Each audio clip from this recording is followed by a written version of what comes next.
The Indian Cricket Board could earn over $1.5 billion from 2023 to 2027 from ICC's share of annual revenue. Now, many of you would be saying that BCCI were already earning a major share from the ICC's revenue. But does this make BCCI's control over world cricket official? That's what we're going to discuss in this live.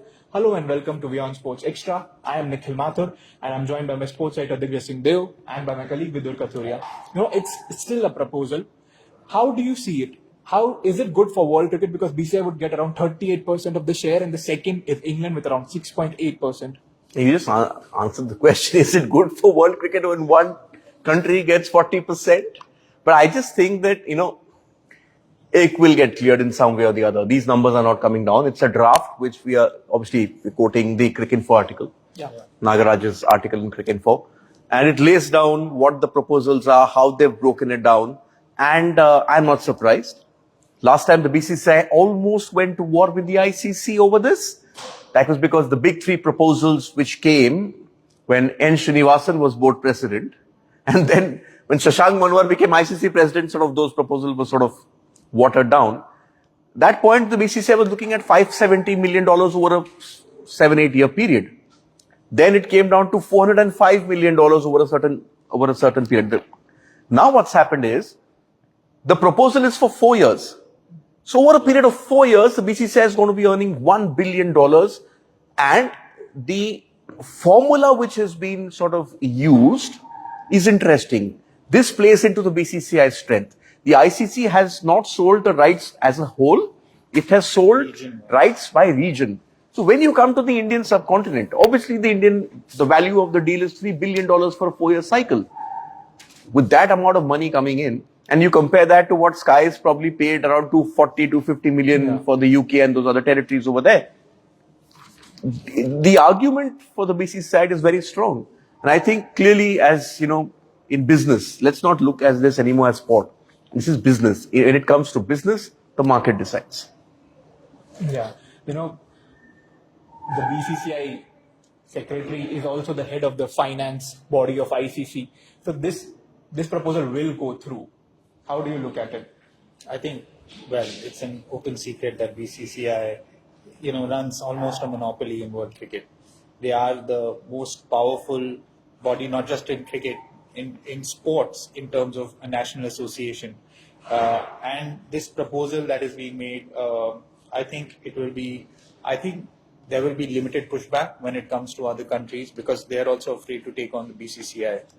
And when it comes to commercial revenue, which is the biggest chunk for the ICC as well as for national associations, that is the media rights, etc., sponsorship, the BCCI, the money that they draw from there, which ultimately goes back into the game, at least that's what they claim, that is the biggest chunk. And that's where the ICC also get their money, especially when it comes to the rights for global events, global ICC events. So I think this will go through, and India's influence over world cricket will only continue to grow over the next 20 years. I see no change in that. See, the market decides, right? If the IPL valuation is going at 6 billion plus, let's look at the numbers. Yeah. You have those numbers as well. So the BCCI is proposed to get $231 million a year. Okay, the next highest is the England and Wales Cricket Board with 41.33 million. Okay, no, the margin is massive, right? 30% is the margin. 30% margin, okay. Yeah. Then Australia, just below 37.53. Surprisingly, Pakistan come in, 34.51. So I'm going to ask the follow-up question. If Pakistan are getting this much money, can they afford to miss the World Cup in India? Can they afford to boycott the World Cup? Bluster is very big. Yeah. Bluster, anybody can come up and say whatever they want to say. But when it comes to what the ECB said today, what you've written, that global T20 leagues are hurting the bottom lines of the ECB. Yeah. So the ECB needs this money. So does Pakistan. So does South Africa. So does Sri Lanka. $27 million is not small change. A year this is. A year. You run the board, you run cricket, okay? In India, I think what the BCCI gets a lot of flack for its monopoly, as you mentioned. Yeah. But what the BCCI needs to get a pat on its back for is that this is the same BCCI in 1983 when India won the World Cup for the first time. They didn't have money to give the players. A concert had to be arranged with Lata Mangeshkar, Bharat Ratna Lata Mangeshkar singing free of cost, and the proceeds of that were given to the players. So the BCCI has worked on a model. It's financial whiz kids, as they say, starting from Jagmohan Dalmia to then Lalit Modi, who got in that first sort of big television rights deal which came in. Then the IPL came in. Nobody thought it would become such a big property. And this money is flowing back into domestic sport. You look at the standard of stadiums, they have become better. Look at the matches international matches played in tier 2, tier 3 centers. Ranji Trophy cricketers are getting decent, I'm not saying great, but they're getting very decent appearance money to pay in terms of match fees. So I think the BCCI has a property, and that property for them is their USP. They will not allow any of these cricket boards to get their players in their leagues. They're saying, you want to take us on? Come. We have spoken about the business part of it, and BCCI satisfy all the 4 criteria, the history and the ICE performance in ICC tournament. But I think we need to mention that. I think, why don't you mention those four criteria? The criteria is cricket history. And the last 16-year period. So you're looking at men's and women's cricket, excluding the World Test Championship, which is a new phenomenon. So the contribution to the ICC's commercial revenue. So that's 3 billion in terms of global rights in this region. And an equal weightage for the status of being a full member. That means so that's 8%. 8.3%. That means everyone technically starts off with the 8%. It's a graded system. I think let's explain this. It's a graded system. Everyone starts out with 8%. That's like for being a full member. But after that, the percentage of that 8% keeps coming down as the other factors come in. So if you're England, who are the reigning T20 world champions and the ODI world champions, you get. Australia won the last T20 World Cup before this, And then before that, they were also the ODI world champions. So India perhaps as semi-finalists in most of these tournaments, their grading will come below England and Australia, but where India obviously pulls out that big lead is in terms of the contribution. ICC's commercial revenue, where they are streets ahead of anyone else. I think the controversial question, I want to ask you this. So when you have this power, I'm quoting Spider-Man, with great power comes great responsibility. There's the myopic view which the BCCI is accused of, that you are using this money and your clout only to sort of enhance yourself more. Should you not be growing the game across the world? Should you not be taking cricket to the Olympics? I think that's the question they need to answer now. That you're getting the money. You don't need the money. This money is small change for the BCCI. I mean, it could probably help them in just earning some interest. No, fair argument, because we all know cricket is not a global sport. Only 10 or 12 countries, compete in the main tournament. So if you want to bring in more countries, you need to have an not an equal share, but a better share than this. And as you said, BCCI this is not big amount for BCCI. They are already earning from the IPL and other tournaments. So I don't know how this helps cricket to grow. In terms of money, no. But I think BCCI using its influence. Like I remember 2017 when WION launched, when I was working here in initial days, the Afghanistan team was training not too far from here, Greater Noida. So I think BCCI using its influence that way, getting smaller teams on board here. I honestly think that the teams like Ireland, who've just come into Test cricket, maybe they could be playing the Ranji Trophy, give them more sort of experience. These are the kind of things which I think when you take the onus for global leadership, you can't stop just thinking about yourself, because you are growing.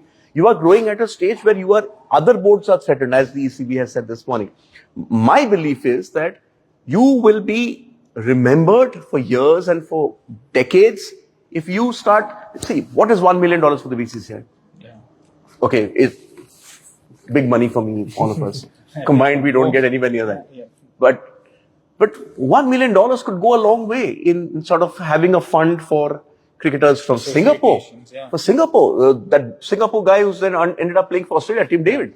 There is talent. Some of the Dutch cricketers, the Afghanistan cricketers are playing in the IPL, taking on Virat Kohli. In more ways than one. So I just think that a larger sort of vision for the BCCI should be that you have control of the ICC, which is completely known. It's been known ever since the Mike Dennis issue happened, right? Since then you go down to what happened in the Sydney Test match and the ICC backed off, the Champions Trophy, those logos, World Cup 2003, again, ambush marketing, all of that. Yeah. BCCI always gets its way. I think the only time it didn't get its way was when the Committee of Administrators was in charge over here and its power was diminished. But the BCCI hit back with a bang once things think. I just think when you have this power, use it for the greater good because then you will grow as well. Let's see. I hope Roger Bin is listening to it. So we have some questions. Yeah. Yes, Oh, okay. Yeah, we have some comments rather than questions. Gautam says this was always the case, and why only now? Well, the reason why we're discussing it is because now BCCI financially will even have greater power than they had before. And there's a new draft that is being, drafted. And So that this will is be almost unprecedented. So you just get that again? Power. It was always the case. Why only now? That's what Gautam says. So that's what I'm saying. This is almost unprecedented power for a national association.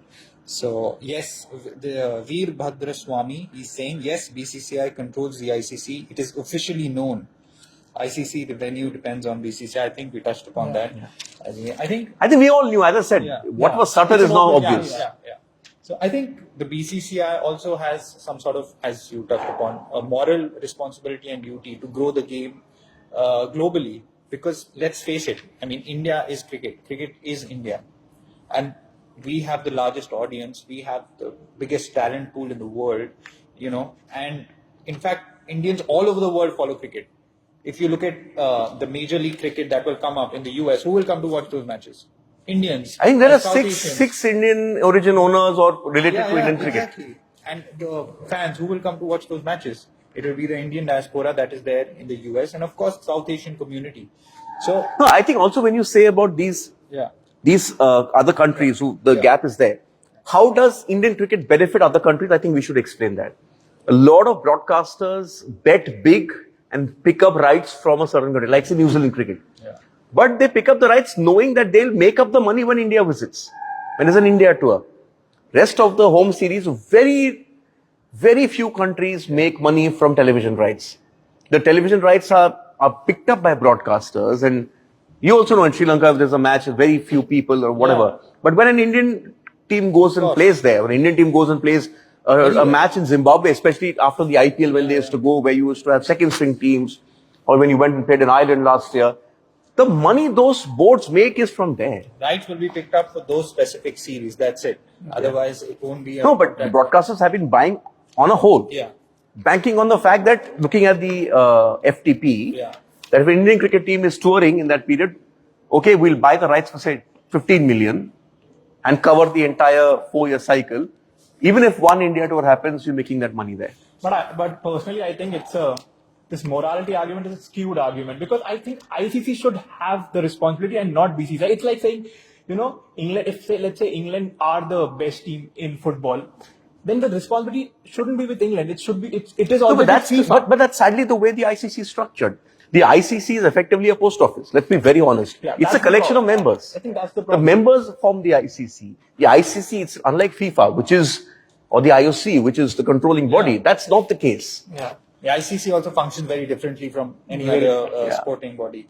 So Any other question? We have the results of our poll, Nikhil. Most skewed poll ever. Is the BCCI's control over world cricket now official? 88% say yes. 12%, I would love to know their argument why they don't think that BCCI's control over world cricket is official. That's because the chair is from New Zealand. Okay, what's on at 6:30? Obviously, Champions League. Milan derby. Oh. Inter Milan just. I said 0-0. It was It wasn't like exactly. It was 0-0. It was 0-0 across after 20 minutes. very like Vidura and I were discussing before that this wasn't a traditional, Italian game where team would defend. It was an open game. very open game with lots of mistakes, lots of chances. I won't call it a very high quality match, but very entertaining all around. And of course, 2-goal advantage, Inter Milan heading into second leg.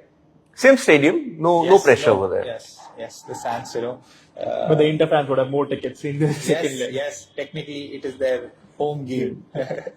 And what about the Lakers have lost? And there was a close game at one point, but Golden State pulled away. Golden State pulled away. It was finally they delivered. and of course they avoided elimination. They have to win once more in Los Angeles in Game 6 to keep the series to alive, keep the series alive. That will be a huge challenge, and if they can win that game, then they come back home for Game 7 because they Then the advantage swings back to them. But they'll have to see off that game in Los Angeles. I think the other story which has just come is the organizers of the Madrid Open have apologized to Victoria Azarenka, Beatriz, Haddad Maya, Pegula and Goff for not allowing them their opportunity to speak. I think in a way it's good that there is a realization, because this tournament is one of the top tournaments in the sport, and there's no place for sexism in sport. Yeah. Gender equality, that's where the IOC is going. That's where every federation should be. And we'll also preview the Europa League matches where Jose Mourinho will take on Xabi Alonso, the manager who is growing in reputation after taking Leverkusen to a 14-game unbeaten run. And in golf, no Tiger Woods. No Tiger Woods as expected, and no Sergio Garcia, no Henrik Stenson, no Baba Watson. 18 live players making it through to the second major of the year. Sneaking in, Anirban Lahiri, India's very own Anirban, who's benefited from playing a international series last month, and he finished tied for second, and those Asian Tour event, those world ranking points pushed him into the top 90. Remember, live players don't earn world ranking points as of now. Yeah, so that and much more on our show at 6:30 p.m. IST. Thanks for tuning in.